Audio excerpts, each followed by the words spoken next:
les vêtements, le chat, voilà. Je crois que j'ai tout. Maintenant, pour les photos. Si je veux de belles photos de rue ou juste taper un selfie devant un beau paysage pour faire croire que je vis ma meilleure vie, je vais prendre...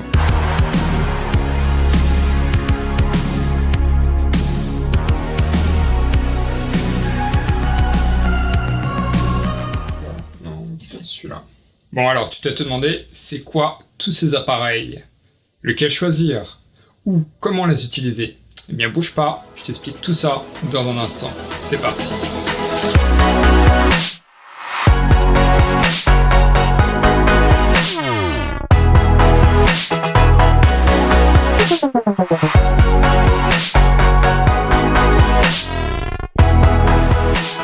Salut toi. Tout d'abord, j'espère que tu as passé de bonnes fêtes, du moins autant que c'était possible de le faire. Bienvenue en 2021, qui, je l'espère, nous réservera de meilleures choses et surtout nous permettra de créer à nouveau avec moins de restrictions pour tous. À Québec, on est mal parti, on est reparti pour un mois de confinement total avec couvre-feu. Si tu débarques sur la chaîne, je suis Jordan Doré, photographe français qui a immigré à Montréal et je partage mes meilleures astuces tutos pour la photo et bien d'autres projets que je te laisse découvrir par toi-même sur ma chaîne. Si tu n'as pas skippé l'intro, tu l'auras deviné, on va parler des différents appareils photo, leur utilité propre à chacun et pourquoi en choisir un plutôt qu'un autre. Une vidéo qui sera bien utile autant pour ceux qui souhaitent démarrer la photo et ne savent pas trop vers qui ou quoi se tourner, je suis là, que ceux qui veulent découvrir les différences de ces appareils. On va donc voir les 4 caméras qu'on retrouve et utilise le plus aujourd'hui. Tu peux d'ailleurs retrouver toutes les références de ces appareils dans la description. L'appareil dit compact. Comme son nom l'indique, il est fait pour être petit, léger, donc peu encombrant. C'est souvent celui qu'on va utiliser pour son côté facile à transporter, en vacances ou en soirée, ou encore pour faire des photos souvenirs rapides, pas prise de tête avec les paramètres, que les gens mettent souvent en mode automatique. Fais pas ça, c'est le démon. S'ils ne permettent pas d'exploiter toutes les techniques possibles en photo, certains de ces appareils, ceux qui sont sortis il y a par exemple environ 5-6 ans par exemple, permettent de faire des photos tout de même de bonne qualité et ont même des fonctions bien pratiques comme le transfert Wi-Fi. Et les compacts ont généralement pour particularité d'avoir un objectif fixe qui ne se change donc pas, mais sont toutefois pour la plupart dotés d'un zoom aussi. Certains possesseurs, dont j'ai fait partie, les utilisent également pour leurs fonctions vidéo, qui se sont bien développées ces derniers temps et en font des outils agréables pour par exemple vlogger facilement et rapidement. Alors les points positifs: léger, facile à transporter, simple à utiliser car amateur friendly.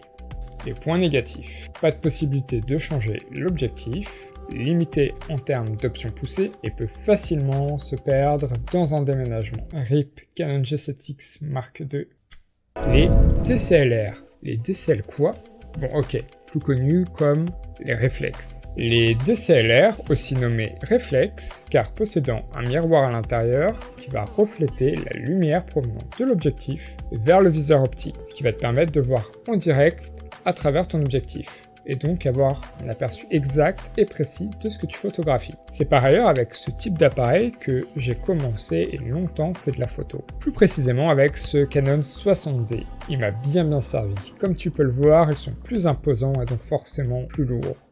Ils sont utilisés par de nombreux professionnels car ils offrent en fait de nombreuses options avancées et complexes. De plus, il existe déjà une grande variété d'objectifs disponibles et qui sont interchangeables, ce qui élargit le champ des possibilités et de la créativité. Les points positifs: objectifs interchangeables, un flou d'arrière-plan de meilleure qualité, la richesse des fonctions proposées, une qualité de définition de l'image généralement plus grande que celle des compacts, une gestion du bruit photo mieux gérée. Les points négatifs: le poids souvent lourd et fatigue donc plus vite la tenue de l'appareil, encombrant pour une utilisation quotidienne et forcément moins discret. Les hybrides ou mirrorless. Alors là, c'est la catégorie la plus récente au niveau des appareils photo qui va combiner certaines caractéristiques des appareils qu'on vient juste de voir. On les retrouve le plus souvent dans une taille plus petite qu'un réflexe, car à noter ils n'ont pas de miroir à l'intérieur. Les hybrides sont dotés en fait d'une technologie qui est récente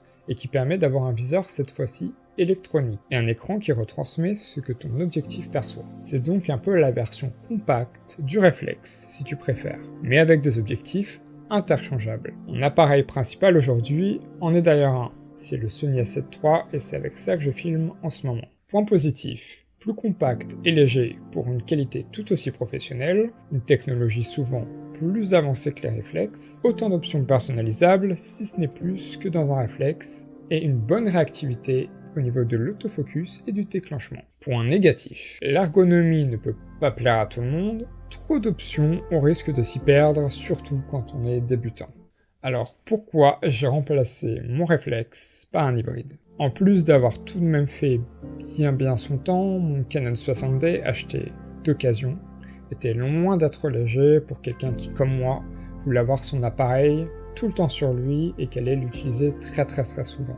Un gros appareil comme ça, tu ajoutes 2-3 objectifs, quelques accessoires et franchement, ça commence à vraiment bien peser au bout de quelques heures. J'avais donc besoin d'un appareil plus léger et tant qu'à faire, plus optimisé dans sa structure électronique, comme la vitesse de l'autofocus, et disons-le, je suis quelqu'un aussi qui, outrageusement pour certains, regarde très peu dans le viseur. Ça m'arrive, mais c'est très rare. Je regarde plutôt l'écran, donc le fait que le viseur soit électronique me dérange pas tant. La dernière catégorie, l'argentique. Alors on parle ici plus de photographie argentique que d'appareil argentique, car cela va concerner le procédé de développement des photos. Si tu es né dans les années 90 ou avant, tu te souviens sûrement avoir vu quelqu'un ou toi-même utiliser ces appareils où l'on mettait des pellicules qu'on amenait ensuite faire développer, ce qui s'appelle les négatifs, dans le laboratoire photo, pour avoir quelques jours ou semaines plus tard le résultat. Donc pour simplifier, c'est donc ce principe-là dont il est question ici. Tu as un nombre de poses de photos bien défini sur ton film que tu peux prendre,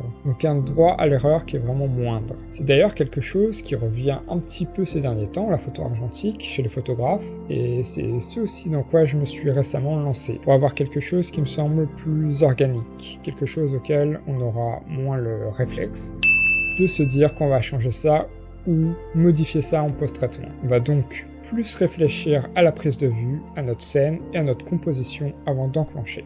Point positif, possibilité d'avoir du très bon matériel pour un prix raisonnable, une bonne école pour optimiser ses photos à la prise de vue. Point négatif, impossible de changer de film en cours de route. Il faut un budget qui n'est pas négligeable pour acheter et faire développer ses photos en ce moment. La lenteur du processus de développement en argentique qui fait que tu n'auras pas les résultats tout de suite. Voilà, il existe encore bien d'autres types d'appareils dont je pourrais te parler, comme les Polaroid, qui sont, je pense, aujourd'hui connus d'à peu près tout le monde. Également certains téléphones portables qui, aujourd'hui, font des photos vraiment propres. J'ai plutôt décidé de me pencher à te faire découvrir les principales catégories qui, pour moi, te font vivre la pleine expérience de la photographie. Alors, lequel choisir? Personnellement, j'ai choisi le meilleur appareil qui correspond aux attentes et besoins que j'ai dans mes projets professionnels ou personnels, et qui sont aussi mes goûts personnels. Mais ce ne sera pas forcément les mêmes que pour toi. C'est pour ça que tu es la seule personne qui puisse choisir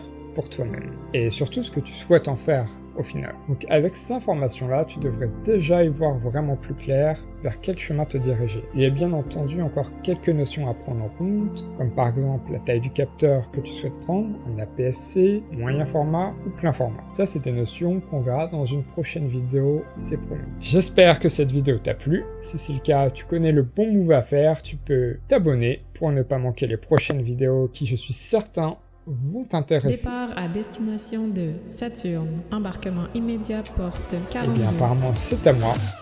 Prends soin de toi. À la prochaine.